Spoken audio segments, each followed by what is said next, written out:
PSM launching tim U13, U15, dan U17 untuk Piala Suratin 2024.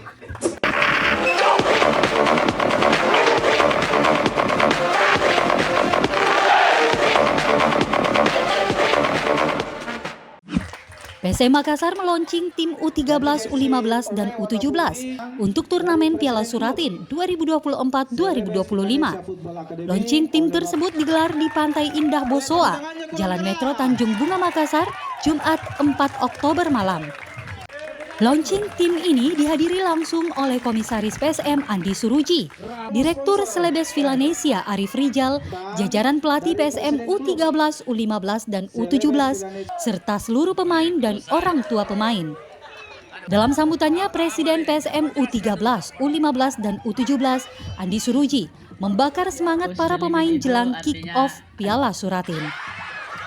Pada launching tim ini juga sekaligus mengumumkan sponsor yang akan mendukung perjuangan PSM di Piala Suratin, yakni PT Barokah Niaga Semen BNS, Astra Honda Motor AHM, Selebes Media Olahraga CMO, Pantai Indah Bosowa, dan Tribun Timur.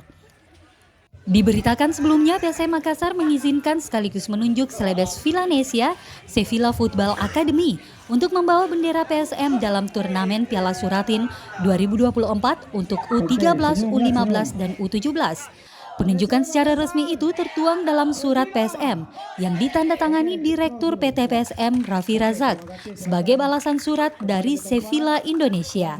Dengan penunjukan ini, Sevilla Football Academy resmi menjadi keluarga besar PSM Makassar dan sekaligus bertanggung jawab besar bagi Sevilla dalam pembinaan pemain sepak bola usia dini atau grassroots.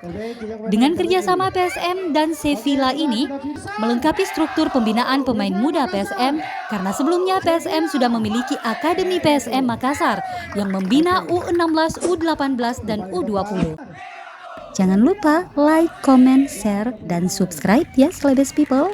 Follow juga akun sosial media kami. Terima kasih.